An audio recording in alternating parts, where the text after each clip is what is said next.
ওসমান হাদির ওয়াইফ যেই পরিমাণে পর্দাবলী নারী, বাংলাদেশের মানুষেরা বড় অবাক হয়ে গেল। আমি চ্যালেঞ্জ দিয়েছি গতকালকে, ওসমান হাদির ওয়াইফ যেই পরিমাণে পর্দা কর্মী নারী, বাংলাদেশের অনেক বড় বড় বুজুর্গের বউরাও এত পরিমাণে পর্দা করতে পারে না। ওসমান হাদি তো দামি, স্বামী নামে কথা বললে আলোচনায় আসবে, আবার সিম্পেথি গ্রহণ করতে পারবে। ওসমান হাদির বউ তো চাইলে পারত, হাদির জন্য সংবাদ সম্মেলন করতে চাইলে পারত, কেউ বাধা দিত না, আসতে পারত। আবার মানুষ নেগেটিভ মন্তব্য করতো না, পজিটিভই করত। পর্দা সহকারে আসতে পারত, হিজাব লাগায় নিকাব লাগায়। এরপরও কেন আসে না? কারণ জানে রে, সবার আগে আমার আল্লাহ, সবার আগে আমার পর্দা, সবার আগে আমার হিজাব, সবার আগে আমার নিকাব। এই জন্যই তো আল্লাহ পাক হাদির দাম বাড়াইয়া দিল। এই ওনার বউ কেন আসা লাগবে? ওনার জন্য কথা বলার মতো লোকের তো অভাব নাই। আজকে জানাজার মধ্যে লাখো লাখো জনতা, এরা কেন আইলো? এই হাদিরা তো কেউ চিনে না, এক সপ্তাহ আগেও তার ব্যাপারে জানতো না। এখন তো মুরব্বীটা ওনার জন্য কান্দে, একটা ছোট্ট বাচ্চাও কান্না করে, একটা মাদ্রাসার হুজুরেও কান্না করে, বড় বড় উলামায়ে কেরামেরা ওর ব্যাপারে কান্না করে। এই আমার তো আত্মীয় না, এরপর আমি জানাজায় কেন দৌড়ে গেলাম? অনেকের তো আত্মীয় স্বজন না, তাহলে লাখো লাখো মানুষ জানাজার মধ্যে কেন আইলো? এটা কেন আইছে জানো নি? কারণ ঘরের মধ্যে যদি এমন বিবি থাকে যেই বিবি জান্নাতি বিবি, ঘরের মধ্যে এমন মা যদি থাকে যেই মা জান্নাতি মা, এই ঘরের থেকে তো অনেক খারাপ লোক আশা করা যায় না। আবার যদি হাদির মতো এমন সাহসী হয় যারা শাহাদাত কামনা করে, এদের জন্যই তো লাখো লাখো মানুষেরা ভিড় জমায়। এই আম্মা জানেরা, আপনার এলাকার বারাইরের বাইতুল মুকাদ্দাস জামে মসজিদের মাহফিল, এলাকার মা বোনেরা অনেকে আছে বয়ান শুনতেছে। জুনায়েদ আল হাবিব কেমন বক্তা এদের জানা নাই, এদের ধারণাও নাই, জীবনে কোনো দিন নামও শুনে নাই, দেখেও নাই। তবে কেউ কেউ জানে কুমিল্লার একটা পোলা আছে নাম জুনায়েদ, বয়ান করে সারা দেশে। এতটুকু আমার মা বোনদের জানা আছে, অনেকের আছে। আমার মা বোনেরা পায়ে ধরি গমা, আপনাদের আবদার জানায় যায়, মরবেন, আপনিও মারা যাবেন, তবে মারা যাওয়ার আগে কিছু আমল নিয়ে যান। কারণ আপনারেও তো আল্লাহ বানাইছেন আমল দিয়া চেক করার জন্য। আল্লাহ পাক আপনার মরণ দিবে, আপনি জমিনের মধ্যে আমলের লাইনে কতটুকু আগে গেলেন আল্লাহ পাক দেখবে। আপনি কেমন নারী হবেন? আপনি হবেন আম্মা জান খাদিজার মতো নারী। কেমন নারী হবেন? আপনি হবেন ফাতেমা রাদিয়াল্লাহু তাআলা আনহার মতো নারী। কেমন নারী? যেই নারী পর্দার ব্যাপারে বড় সেনসিটিভ, নামাজের ব্যাপারে আগাইয়া, স্বামীর খেদমতে আগাইয়া। মনে রাখবেন গো আম্মা, আপনাদের জন্য আমল সুজা, মা বোনদের জন্য আমল সুজা। কারণ মা বোনরা চারটা আমল যদি করতে পারে, মদিনার নবী কয় ইজা সাল্লাতিল মারওয়াতু খামসাহা, 5 ওয়াক্ত নামাজ, ওয়াইজা সামাত শাহরাহা, রমজানের 30টা রোজা, ও আহসানাত ফারজাহা, নিজের সতীত্বের হেফাজত, ও আতাআত যাওজাহা, ও আতাআত মালাহা, স্বামীর ইতোয়াতানুগত্য বাধ্য। যদি 4টা গুণ নিয়ে কোনো নারী আগে যাইতে পারে, ওই নারীর জন্য মদিনার নবী কয় হাসরের ময়দানে আল্লাহ পাক নারীর দিকে ইশারা করে আল্লাহ বলবে, এই নারী তুমি তো 4 গুণে গুণান্বিত নারী, উদখুলিল জান্নাহ। আল্লাহু আকবার। আল্লাহ পাক বলবে, ও নারী জান্নাতে ঢুকো। নারী বলবে, আল্লাহ জান্নাতের দরওয়াজা আছে 8টা, কোন দরওয়াজা দিয়া জান্নাতের মধ্যে ঢুকবো? বলেন না মদিনার নবী তাও কয়। যখন নারী বলবে জান্নাতের 8টা দরওয়াজার কোন দরওয়াজা দিয়া যাব, মদিনার নবী জানায়া দেয়, আল্লাহ বলবে মিন আইয়াবুয়াবিল জান্নাতি শিকিতি।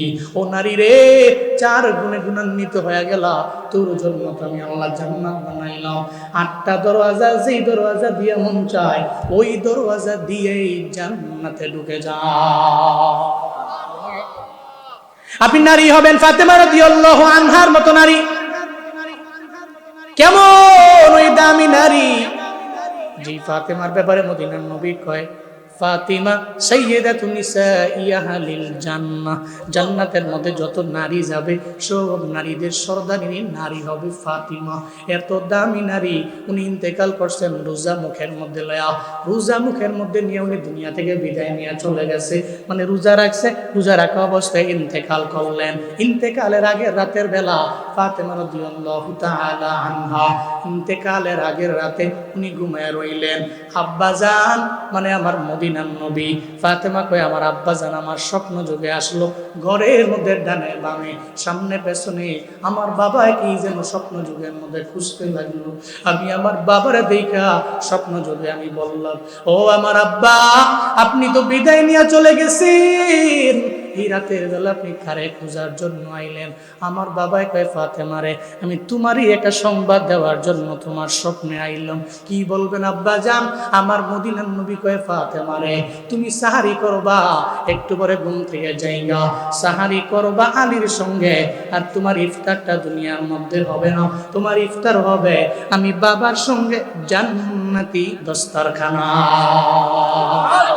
আতিনা ফি দারে দুনিয়া না হাসানা, আতিনা ফি দারে উকবা না হাসান, ইয়া গিয়াসুল মুস্তাগীসি নাহদিনা নফদিকার বিল উলুমি ওয়াল গিনা। হর গরি দেনে কো তু তৈয়ার है जो न मंगे पुस्त तू बेजारो है। হযরত ফাতেমা ঘুম থেকে লাফ দিয়ে তাকে গেলেন, ফজর হয়ে গেল। ফজরের আগে দুইজনে বৈশা বৈশা সাহারি করে হযরত আলী এবং ফাতেমা। একটা বারের জন্য স্বামীরে বলে না, স্বামীরে স্বপ্ন যোগে আমার আব্বা আইছিল, কারণ যদি এই কথা জানায় হযরত আলী চোখের পানি ফলে কাঁদতে কাঁদতে সেহারিটাও খেতে পারবে না। এই চিন্তা করে স্বামীরে বলেন নাই। ফাতেমা রাদিয়াল্লাহু তাআলা আনহা উনি নামাজে মুসল্লায় দাঁড়ায় গেলেন, হযরত আলী চলে গেলেন নামাজের মধ্যে, মসজিদের মধ্যে। যেই ঘরের স্বামীও নামাজে যায়, বিবিও মুসল্লা বিছায় ঘরের মধ্যে নামাজ পড়ে। আল্লাহর কসম শতবার ওই ঘরের মধ্যে ইনকাম যদিও হয় কম, আল্লাহ পাক বরকত দিয়া ভরপুর বানাবে। ঘরের মধ্যে রহমত বরকত নাই, কই দৌড়াইতেছো? কই কবিরাজের দরবারে। কি লাগবে? কয় তাবিজ লাগবে। কয় 1000 টাকা লাগবে। কয় 5001 টাকা আছে না নাই? তাবিজের জন্য দৌড়ায়। আইসা কয় ছেলের গলায় একটা দাও, কোমরে 2টা দাও, এই মহিলার গলায় একটা দাও, আবার কোমরে আর একটা দাও, ঘরের মধ্যে পানি পুরা দাও, পানি ছিটায় দাও। এরপরে 2-3 বার গেল, হাজার টাকা খরচ করলো। দেখে ঘরের মধ্যে কোনো বরকত নাই, কোনো রহমত নাই। আল্লাহর কসম ততদিন পর্যন্ত আমার ঘর, আমার বাড়ি রহমত প্রাপ্ত হবে না যতদিন পর্যন্ত ওই ঘরের কর্তারা নামাজের মধ্যে না যাবে, আর ঘরের কর্ত্রীরা নামাজের মুসল্লায় না দাঁড়াবে। হযরত ফাতেমা দাঁড়ায় গেলেন নামাজে, হযরত আলী চলে গেলেন মসজিদের মধ্যে নামাজ পড়তে গেলেন। ফাতেমা রাদিয়াল্লাহু আনহা উনি মুসল্লার মধ্যে নামাজ পড়লেন। যায় নামাজটারে সুন্দর করে গুছাইয়া হযরত ফাতেমা চলে গেলেন। প্রথমত হাসান হুসাইন, 2জন ভাই আছে, 2টা সন্তান। হাসান হুসাইনের কাপড় চোপড় ধোয়ার জন্য বালতির মধ্যে কাপড় চোপড় ভিজাইলেন অনেকগুলা। এরপরে উনি গেলেন রান্নাঘরের মধ্যে, পাতিলের মধ্যে পানি দিলেন। এতগুলা পানি দিলেন, নিত্যপূর্বে হযরত ফাতেমা এত পানি গরম করেন নাই। এরপরে 3 নম্বরে উনি বড় একটা বলের মধ্যে, গামলার মধ্যে উনি ময়দা রাখলেন, খামির করতে লাগলেন। হযরতে আলী মসজিদ থেকে আয়েশা থেকে ফাতেমা মুসল্লার মধ্যে নাই। হযরতে আলী বড় অবাক, কেন আমার ওয়াইফ, কেন আমার স্ত্রী আজকে মুসল্লার মধ্যে কেন নাই?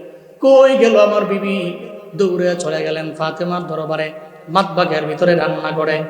কিচেন রুমে যায় কয়, ফাতেমা রে, জীবনে কোনোদিন তোমার দেখি নাই ফজরের নামাজের মুসল্লার মধ্যে তুমি ইশরাক না পড়ে উঠছো, কিন্তু আজকে কি এমন হয়ে গেল ফাতেমা? আজকে তুমি ফজরের নামাজ পড়া কেন মুসল্লার মধ্যে বসা ইশরাকের নামাজ পড়লা না? ফাতেমারে কি এমন হয়ে গেল, কি এমন আশ্চর্যজনক কাহিনী তুমি আমারে বলো না। এটা বলার পরে ফাতেমা ওই কি বলবো স্বামী আপনারে, আমি জানি এটা বলার পরে আপনি নিজেকে ধরে রাখতে পারবেন না। ও চোখের পানি ফালাইয়া স্বামীরে বর্ণনা দেয়, স্বামীরে গত রাতের বেলা স্বপ্ন যুগে আমার আব্বা জান আমার স্বপ্ন যুগে এসে আমারে জানাইয়া দিয়ে গেছে সাহারি তুমি করবা আলীর সঙ্গে, ইফতার দুনিয়াতে হবে না, ইফতার হবে জান্নাতি দস্তারখানে আমি বাবার সঙ্গে। আমার আর বুঝতে বাকি নাই ও স্বামী, আমার বাবার আকৃতি শয়তান জীবনে কোনোদিন ধরতে পারে না, আমার বাবার সুরত ধরতে পারে না শয়তান। শয়তান দুনিয়া সবার সুরত ধরতে পারলেও আমার বাবা ধরতে পারে না। এর মানে স্বপ্নে আমার বাবা ঠিক হয়েছিল, আমার বাবা এসা জানাইয়া দিয়া গেছে আমার বাবার ওহি মিথ্যা না, স্বপ্নে আইছে এটাও মিথ্যা না। এর মানে স্বামী রে সন্ধ্যার আগে দুনিয়া থেকে আমি বিদায় নিয়ে চলে যাব। এটা শোনার পরে হযরতে আলী চোখের পানি ফালায়া ফালায়া কান্না করে, একটা ছোট্ট বাচ্চা যেমনে চোখের পানি ফালায়া কান্না করে হযরতে আলীও কান্না করতে লাগলো। কারণ ফাতেমার প্রতি আলী বড় দুর্বল, ফাতেমা আলীর প্রতি দুর্বল। স্বামী তো বিবির প্রতি দুর্বল হওয়া স্বাভাবিক ব্যাপার, বিবিও স্বামীর প্রতি দুর্বল হওয়া স্বাভাবিক ব্যাপার। এমন হালাতে দুইজনই জড়াইয়া ধরে কান্না করে। হাসান হুসাইন খেলার ময়দান থেকে যখন বাড়ির মধ্যে আসে, আয়েশা দেখে মায়ের চোখের মধ্যেও পানি, বাবার চোখের মধ্যেও পানি। আয়েশা কয় মা তোমার চোখে পানি কেন? মারে তোমার চোখের পানি আমি সহ্য করতে পারি না। কারণ সন্তান যখন দেখে মায়ের চোখের পানি ফেলায় কান্দে, মার দরবারে যায় কয় মারে কিসের জন্য তুমি কান্দো, আমি সমাধান করে দিব আমার মা। কারণ মার চোখের পানি সন্তান জীবনেও কোনোদিন সহ্য করতে পারে না। বলে মা তোমার জন্য আসমানের তারাও যদি আনা লাগে আমি করতে রাজি আছি, খালি একটা বারের জন্য আমারে হুকুম দাও, একটা বারের জন্য আদেশ দাও। এই মায়ের জন্য সন্তানেরা বড় দুর্বল, বাবার জন্য দুর্বল। হাসান হুসাইন যায় কয় ও মা কেন কান্দো? মাও বলে না, বাবাও বলে না।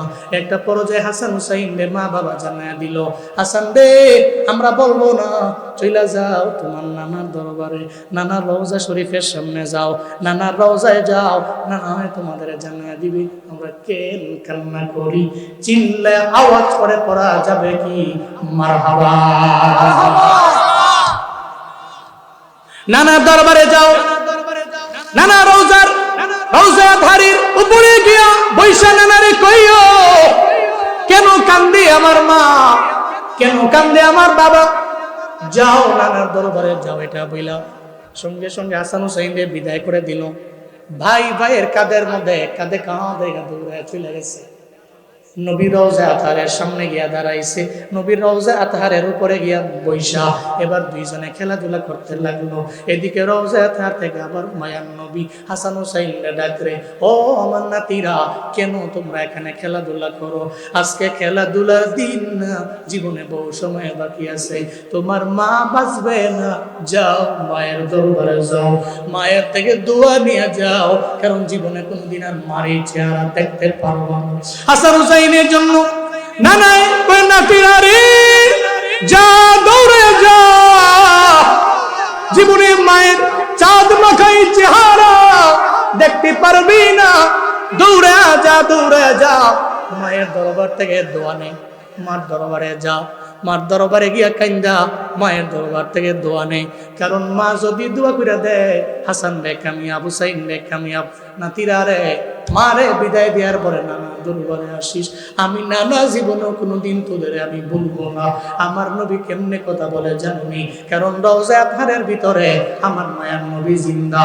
একটা খাঁটি সত্যিকারের আসে যদি আমার নবীর রওজার সামনে যায়, ওখানে গিয়া যদি সালাম দেয় আর দিলের মধ্যে যদি আমার নবীর প্রতি প্রেম থাকে, যদি দিলের মধ্যে আমার নবীর প্রতি ইশক থাকে, যদি বলতে পারে আসসালাতু ওয়াসসালামু আলাইকা ইয়া রাসূলুল্লাহ, একবার যদি বলতে পারে আর নবী গো আমি আপনার আপনার ওই গুনাহগার আশিক, তবে আমার দিলে প্রেম আছে, ইশক আছে।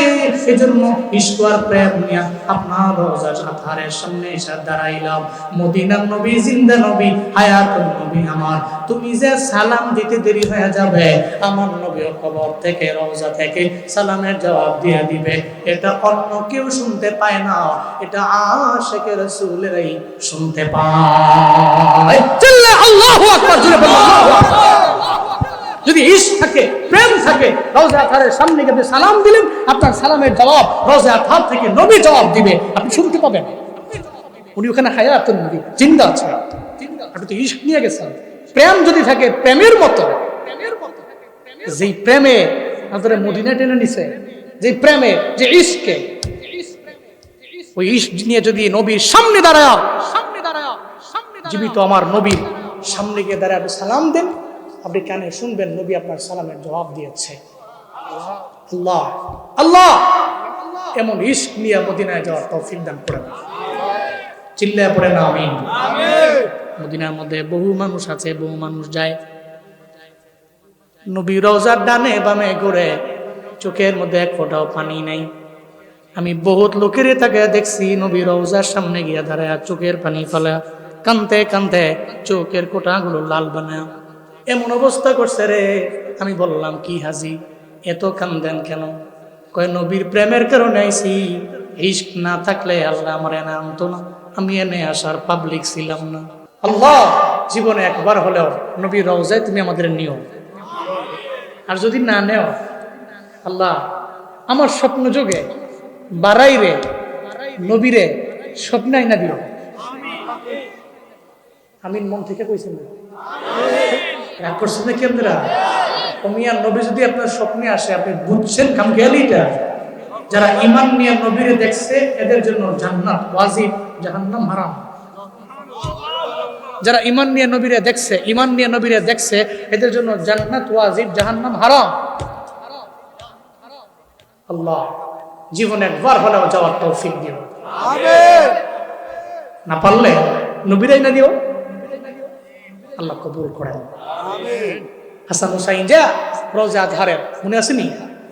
রওজা ধারের উপরে গিয়া বসা বসা নানার লয়ে কথা কয়, নানা কয় আমার লয়ে কথা কই, উনাইস গা কালকে কইও, মায়ের তো চলে যাও, যে মার কাছ থেকে দোয়া নিয়া পরে কালকে গেছে, দৌড়ে গেছে, যে মায়ের দরবারে কয়, মা কেন আমারে বললেন না?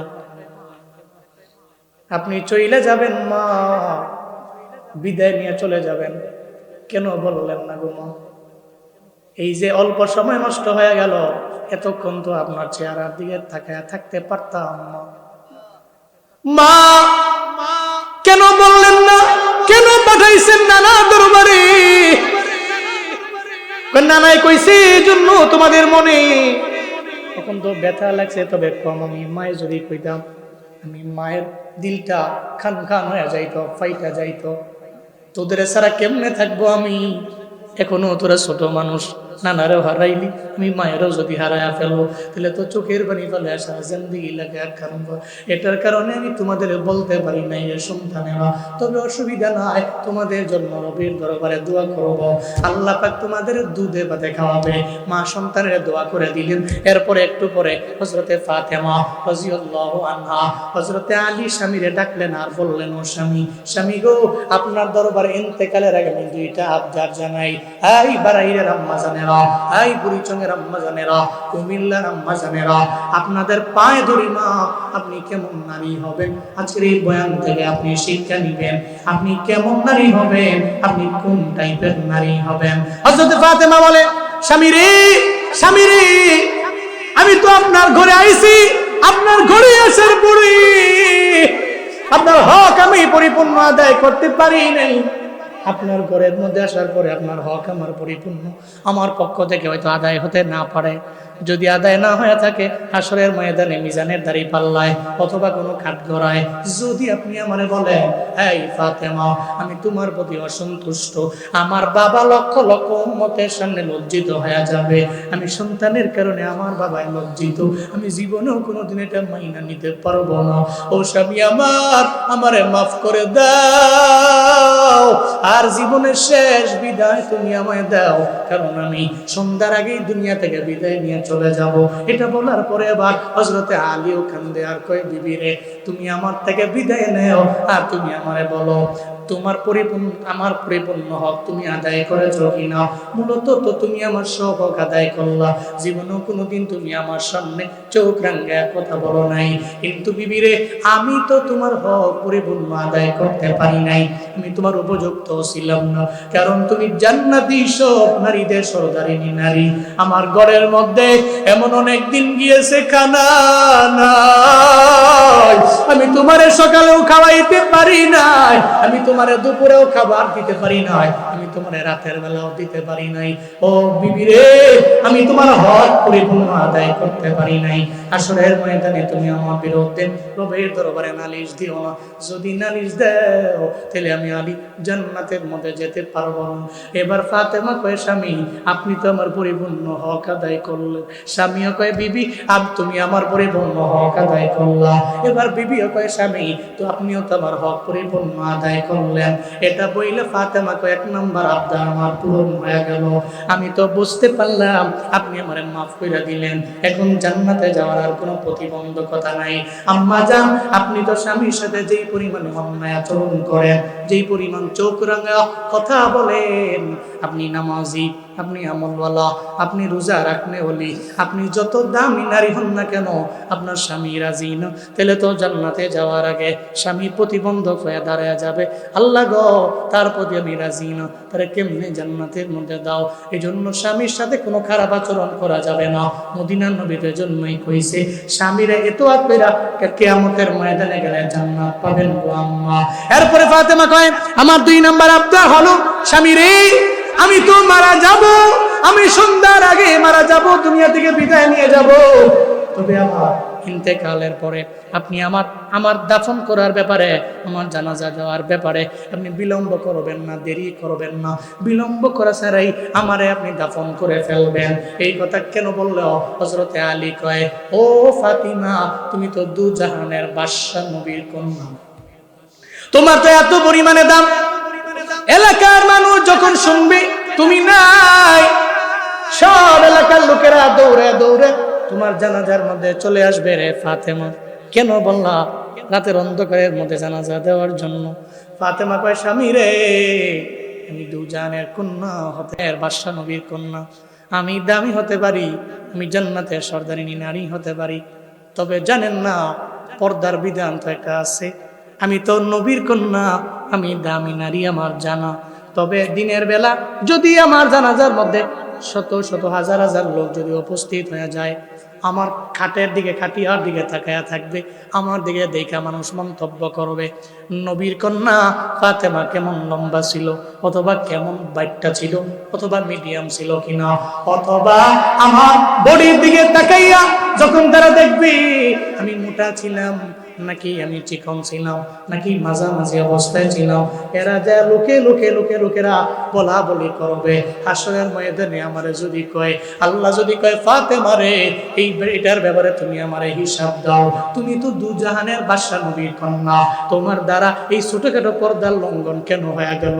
আমি এই ছোটখাটো পর্দার লঙ্ঘন করতে পারি না, আমি পর্দার খেলাফ করতে পারি না, আমার দিনের বেলা আপনি জানাজা দিবেন না, সন্ধ্যা হইতে দেরি হয়ে যাবে, অনেক লোক আমার লাগবে না, যারাই থাকবে আশেপাশে এদের দিয়া আমার জানাজা দাফন কাজ সম্পাদন করবেন, চিল্লা পড়া যাবে কি মারহাবা। বাড়িতে গিয়ে হোম মিনিস্টারকে বলে, খান্ডি গরম করছো না, তাড়াতাড়ি করো, সব ঘুমায় পড়ছে, তো খাবার টাবার গরম করে দিলে মুরব্বী খাইয়া শুয়ে পড়ে। ওনার নিয়ত আছে, উনি যে আর্লি ঘুমায়, নিয়ত হইল আমি উইঠা ফজর পড়বো, এসা পইরা মসজিদ থেকে আইছি আবার ফজর পড়বো। আর সমাজের ইয়াং যারা আছে এদের জন্য 10:30 11টা, এটা মাত্র মাগরিব, মাত্র রায় শুরু হয়েছে। কি কয় হুজুর, কয় কি আমরা তো 12টা 12:30 1টা পর্যন্ত জানজি, আমাদের কাজই খালি ফেসবুক অনলাইনে একটু ঘাটাঘাটি করা। এরপরে 12টার পর থেকে শুরু হয় আমাদের মূল রাত। এরপরে শুরু হয় ডাউনলোডকৃত নাটক আর সিনেমার দর্শন। 2-3টা নাটক ডাউনলোড করে রাখছে, দেখে। একটা পর্যায়ে নাটক দেখতে দেখতে মোবাইলটা ঠাস করে তার মুখের মধ্যে পড়ে গেছে, এও ঘুমায় গেছে। নাটকও বাঁচতেছে, এও ঘুমাইতেছে।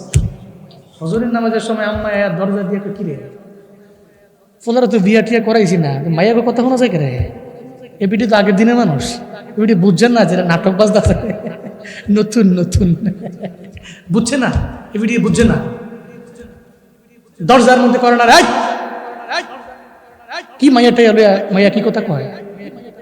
তো তে মোটামুটি ঘুম থেকে ওইটা চুক্তি কষালে আর কয়ে যায় না মাইয়া না তো দেখেন না মোবাইলের নাটক, আপনি বুঝছেন না, আমরা তো ওল্ড মডেল, আমরা নিউ মডেল। ইয়াংদের জন্য এই রাত কিছু না, কিন্তু আমার মুরব্বী আব্বাদের জন্য এই রাত বহু রাত। এই যে এই রাতে আরামের ঘুমটারে অবৈধ বানায় নিজের জন্য। কিছু দিনই আলোচনা শুনতে আইছেন, শুরুতেই আমাকে একটু বলবেন, সুন্দর এই মাহফিলটি পেয়ে আপনারা খুশি না বেজার? এবছর এই মাহফিলটা নতুন নয়, এটা খুব পুরাতন মাহফিল, 56তম বার্ষিক মাহফিল।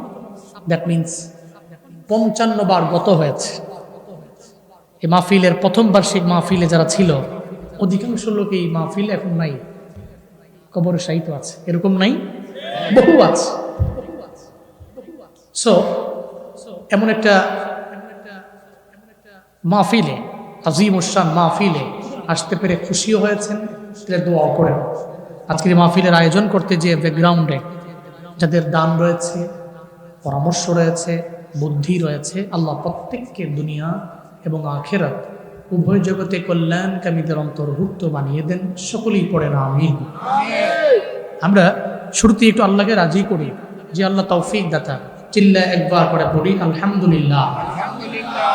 আমার সাথে পড়ুন, রব্বানা লাকাল হামদ হামদান কাসীরা তাইয়িবান মুবারাকান ফি ইয়া রাব্বি লাকাল হামদু কামা ইয়ানবাগি লিজালালি ওয়াজহিকা ওয়া আযীমি সুলতানিক লাকাল হামদু বিল ঈমান লাকাল হামদু বিল ইসলাম লাকাল হামদু বিল কুরআন। প্রশংসা করলাম কার? আল্লাহ।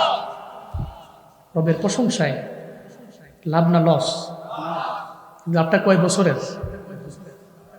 হ্যাঁ, দুনিয়াতেও লাভ, আখিরাতেও লাভ। সুবহানাল্লাহ পড়বেন না?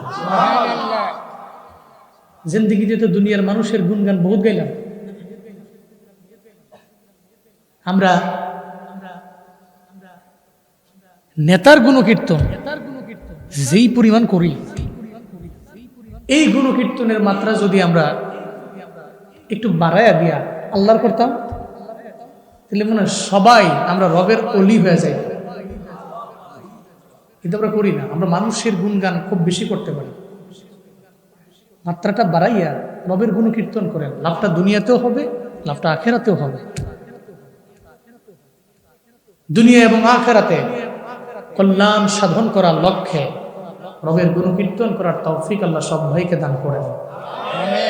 ফাঁকা ফাঁকা জায়গায় যারাই আছেন উঠতেন না, উঠলে আমি ডাক দিয়ালাম, পরে আপনি মুসিবত করে যাবেন না, মুশকিল রাগ হয়ে গেল ঝামেলা। যারাই আছেন মনে করেন যে বিপদে ঘুরে গেছেন, কেমন দোয়া দিয়েই যাওয়া লাগবে ইনশাআল্লাহ। উঠতেন না একজন, ক্লান্ত বডি। গত রাতে কুমিল্লায় প্রোগ্রাম করে আমি বাড়িতে ঘুমাইলাম, পরে মনটা মানায় না। হাদির জানা যায় লক্ষ লক্ষ মানুষ হবে, আমি গুনাহগার যদি একটু শরীর হইতে পারি। গেছি গা ঢাকায়, জ্যাম পাইছি, যাওয়ার সময় যাই ফজরের পর হয়ে গেছে। 2-3 ঘন্টা ঘুমাইয়া মনে করছি জ্যামে মনে অবস্থা খারাপ হয়ে যাবে। আসলেও তাই, গাড়ি রাখছি এক জায়গায়, 3 কিলোমিটার হাইটা জানা যাইছে। পরে জানাজা পড়ায় টরে পইরা টইরা পরে আইলাম। একটা প্রোগ্রাম ছিল গরিপুরের ভিতরে, শেষ করে পরে আপনার আমি অনেক ক্লান্ত। আপনাদের চাইতেও অফকোর্স আমি ক্লান্ত। সো আমি লম্বা সময় কথা বলবো না, ডিস্টার্ব করবো না বেশি আপনাদের। যতটুকু বলবো, না কম না বেশি, আমরা আমলের নিয়তে বলবো, শুনবো, দোয়া দিয়ে বাড়ি যাব ইনশাআল্লাহ। আল্লাহ তৌফিক দান করেন, সকলে পড়েন আমিন। আমি খুতবায় সূরাতুল মুলকের 2 নম্বর আয়াতে কারিমা তিলাওয়াত করেছি। কোন সূরা? রাজত্বের সূরা, রাজত্বের সূরা আল মুলক, দ্যাট মিনস হচ্ছে রাজত্ব। আর এই সূরা হচ্ছে সূরাতুল মুলক, রাজত্বের সূরা। এই সূরার ফায়দা আছে অনেক, কারণ এই শুরুতেই আল্লাহ পাক প্রথম আয়াতেই বলেছেন ওনার বড়ত্ব সম্পর্কে, তাবারাকাল্লাযী বিয়াদিহিল মুলক ওয়া হুয়া আলা কুল্লি শাইইন কাদির। শুরুতেই একবার পড়েন আল্লাহু আকবার। আল্লাহু আকবার। বরকতময় তো উনি, সেই রব যার হাতে, যার কুদরতি হাতেই রয়েছে রাজত্ব। এমন বরকতময় রব, পুরো মুলকটা যার কুদরতি হাতে, যার ইশারা চলে। ওয়া হুয়া আলা কুল্লি শাইইন কাদির, উনি সব বিষয়ের উপরেই ক্ষমতাবান। যেহেতু তিনি মুলকের মালিক, সেই তো সূরার নামও রাখছে সূরাতুল মুলক, মুলকের সূরা, রাজত্বের সূরা। এই সূরার দ্বিতীয় আয়াতে আল্লাহ পাক কি বলছেন? আল্লাযী খালাকাল মাউতা ওয়াল হায়াতা লিয়াবলুয়াকুম আইয়ুকুম আহসানু আমালা ওয়া হুয়াল আজিজুল গফুর।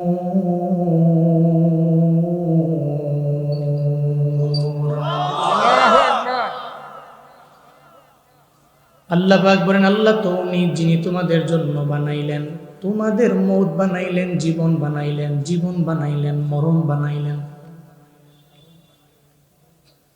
আল্লাহ বলেন, জীবন বানাইলাম আমি, মরণ বানাইলাম আমি আল্লাহ। কেন বানাইলাম? আল্লাহ তো জীবন দিলে পারতেন, আল্লাহ মরণ তো না দিলেও পারতেন বান্দারে। ডাইরেক্ট তো হাসরের ময়দানে বান্দা রবের দরবারে যাইতে পারত। আল্লাহ পাক মরণ কেন দিলেন? এই দুনিয়ায় কেন আল্লাহ পাক থাকতে দিলেন না? এই দুনিয়াতে আল্লাহ মায়া করে বানাইয়া কেন রবের দরবারে আবার নিয়ে যাবেন? আল্লাহ বলেন, লিয়াবলুয়াকুম আইয়ুকুম আহসানু আমালা। আল্লাহ পাক বলেন, জীবন বানাইলাম আমি রব, মরণ বানাইলাম আমি। কেন? আমি আল্লাহ জীবন বানাইলাম, আবার কেন মরণ বানাইলাম? লিয়াবলুয়াকুম আইয়ুকুম আহসানু আমালা। আল্লাহ কয় পরীক্ষা করার জন্য আমলের দিক থেকে কোন বান্দা বড় আগায়া, কোন বান্দা নামাজের দিকে আগাইয়া, রোজার দিকে আগাইয়া, নেক আমলের দিকে আগাইয়া, কোন বান্দা নেক আমলের দিকে আগাইয়া আমলের লাইনে কে বড় দামি। লিয়াবলুয়াকুম, যাতে করে তিনি পরীক্ষা করতে পারেন, আইয়ুকুম আহসান, কে অনেক দামি, উত্তম। কোন দিক থেকে? আল্লাহ কয় আমালা, আমলের দিক থেকে কে দামি, কে অতি দামি, কে অতি আগায়া। আল্লাহ এটা পরীক্ষা করার জন্য আল্লাহ কয়, আমি আল্লাহ জীবনও আমি বানাইলাম, মরণও আমি বানাইলাম। আল্লাহ কয়, তোরে আমি বানাইছি ও বান্দা, তুই পুরো লাইফে আমি আল্লাহরে কতটুকু ডাকলাম এটা পরীক্ষা করার জন্য। আবার 50 বছর পরে আমি আল্লাহ তোমার দরবারে মালাকুল মউত পাঠাইলাম। 60 বছর পরে তোমার দরবারে মালাকুল মউত পাঠাইলাম। তোমার 65-70 বছর পরে তোমার দরবারে আমি আল্লাহ মালাকুল মউত পাঠাইলাম। দুনিয়াতে এমন কোনো বান্দা নাই যেই বান্দা মারা যায় নাই। আমাদের আপনাদের সবার আদি পিতার নাম হলো আদম আলাইহিস সালাম। এত লম্বা মানুষ, একাধারে পৃথিবীর সর্বপ্রথম মানব, আদি পিতা আদম আলাইহিস সালাম। 60 হাত লম্বা ওই পয়গম্বর, উনিও তো দুনিয়া থেকে বিদায় নিলেন। আদম নবীও দুনিয়া থেকে বিদায় নিলেন। আল্লাহ পাক বললেন, মালাকুল মউত আদম নবীর রূহটাকে বের করে নিয়ে আসো। মালাকুল মউত আদম নবীর দরবারে আয়েশা কয়, ইয়া আদম আনা মালাকুল মউত উকিলা বিকুম। হে আদম, আমি আপনার রূহটাকে কবজ করার জন্য চলে আইলাম। কে তুমি? কয় মালাকুল মউত। আদম নবী কয়, আল্লাহর পক্ষ থেকে আমার হায়াত আল্লাহ পাক আমায় দিয়েছে 1000 বছর। কেন তুমি 940 বছর বয়সে আমার দরবারে তুমি কেন আইলা? 940 বছরে কেন তুমি আমার রূহটা নেওয়ার জন্য আইলা? এটা বলার পরে মালাকুল মউত কয়, হায় হায় আল্লাহ, আপনার নবী পৃথিবীর সর্বপ্রথম মানব আদম বলে কি? ওই কি বলে? ওই 940 বছরে নাকি আমি তার দরবারে আইলাম। আল্লাহ কয়, মালাকুল মউত আমার আদম পয়গম্বর ভুইলা গেল। আদমের মনে নেই উনি যে রূহের জগতের মধ্যে ওনার সন্তান দাউদ আলাইহিস সালামের উনি হায়াত দিয়া দিলেন 60 বছর। এই ব্যাপারে ওনার মনে নাই। এই আমার নবী আদম আলাইহিস সালাম, আবার আদি মানব আদম আলাইহিস সালাম, আমগো সবার বাবা, উনি ভুইলা গেছে। এই জন্য ওনার যত সন্তানেরা আছে এরাও দেখবেন ভুইলা যায়। নাসিয়া আদম ফানাসিয়া বানু, আদম নবী ভুলে গেল, এই জন্য সন্তানেরাও ভুলে যায়। 30 বছর লাগাইয়া সৌদি আরবে থাকি প্রবাসী, পরিবারের বড় ছেলে, নিজের জন্য কোনো অ্যাকাউন্ট নাই, কোনো বাড়ি নাই, নিজের জন্য গাড়িও করলো না, বাবার অ্যাকাউন্টের মধ্যে পাঠাইলো। সন্তানরা এত পরিমাণে পরিশ্রম করলো, এত ঘাম জড়াইয়া সন্তানাদিদের জন্য কিছু করে নাই। একটা পর্যায়ে 30 বছরের লাইফটাই সব দিয়ে দিল পরিবারের জন্য। যখন পরিবারের মধ্যে আইলো, এখন তো আর মেজো ভাই তার একানার দামও দেয় না, ছোট ভাইও কোনো দাম দেয় না। ও চোখের পানি ফালে ফালে কান্না করে, আমি 30 বছর লাগে কারে খাওয়াই না, এখন দি দেখি আমার একটাও বিন্দু মাত্র পরিমাণ পাত্তা দেয় না।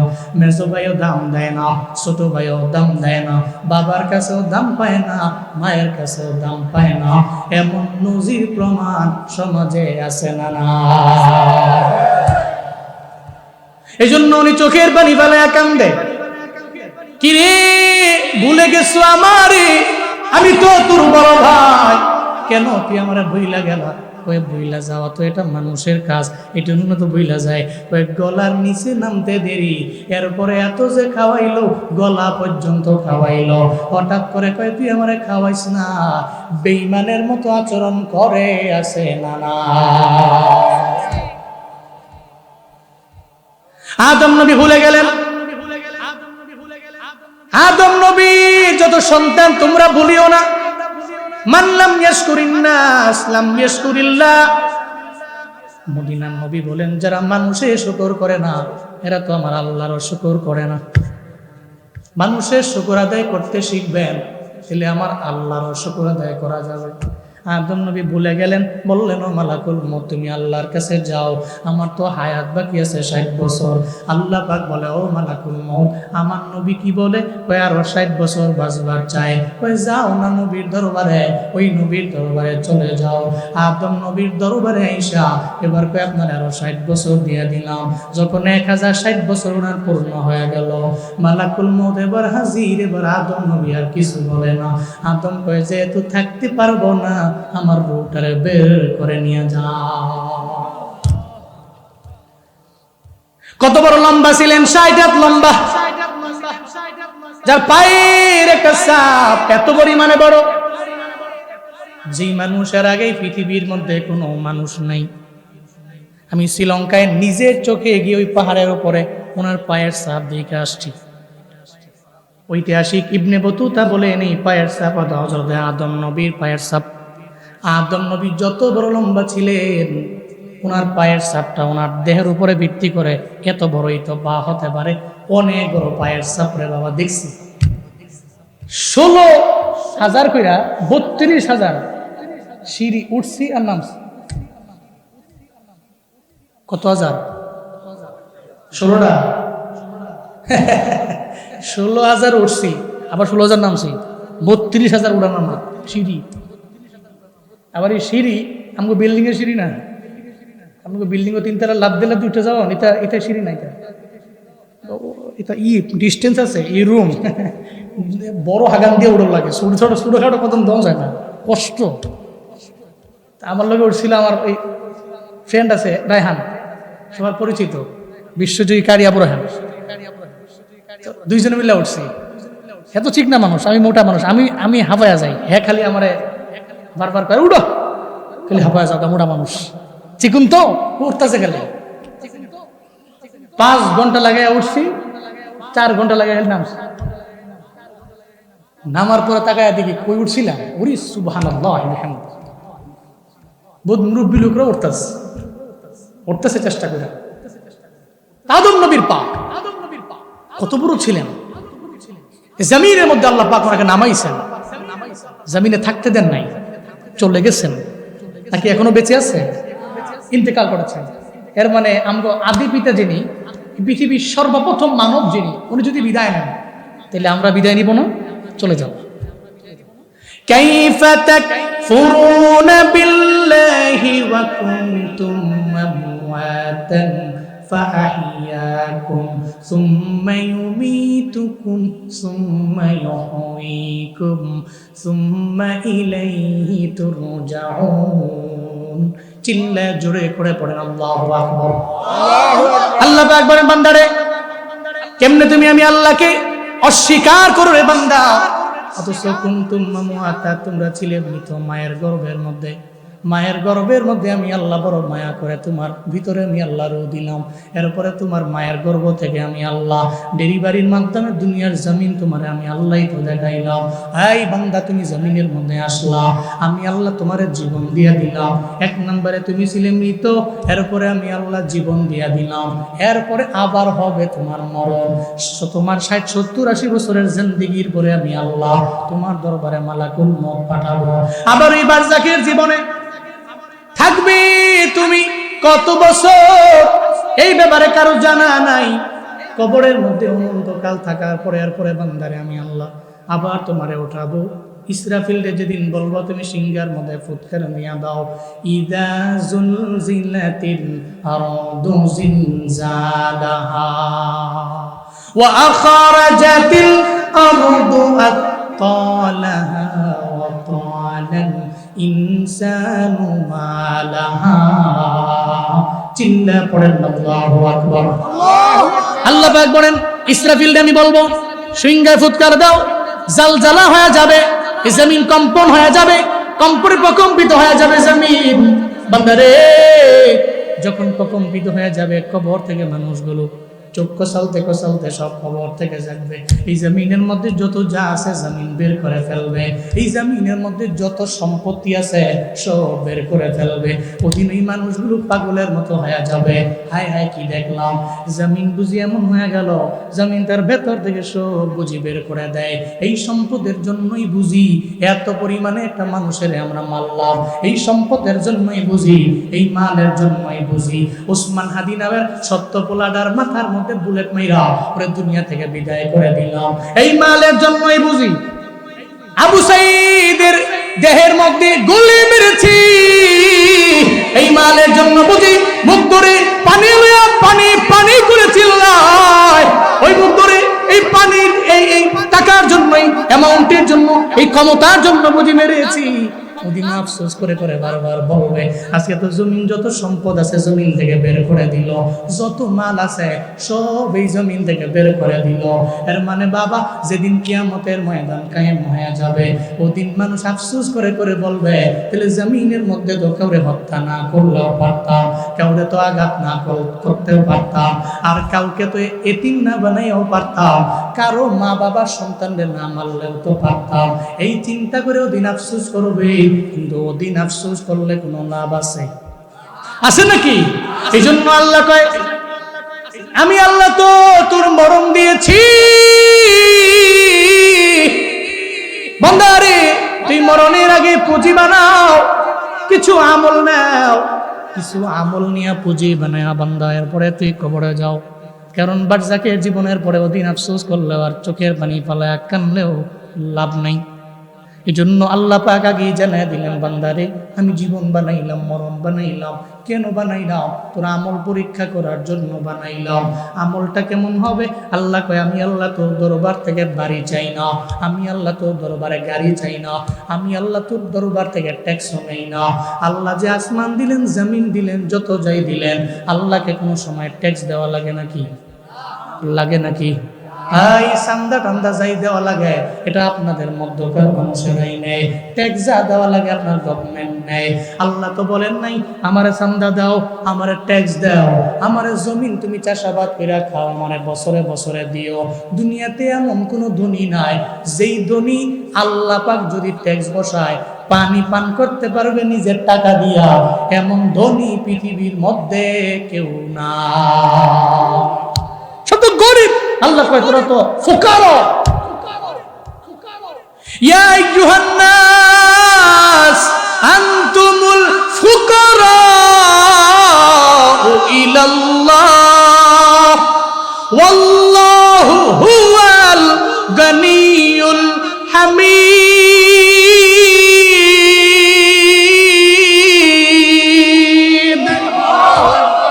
আল্লাহ কয় আনতুমুল ফুকারা, তোমরা তো গরিব। ফকির নেই কার কাছে? ইলাল্লাহ।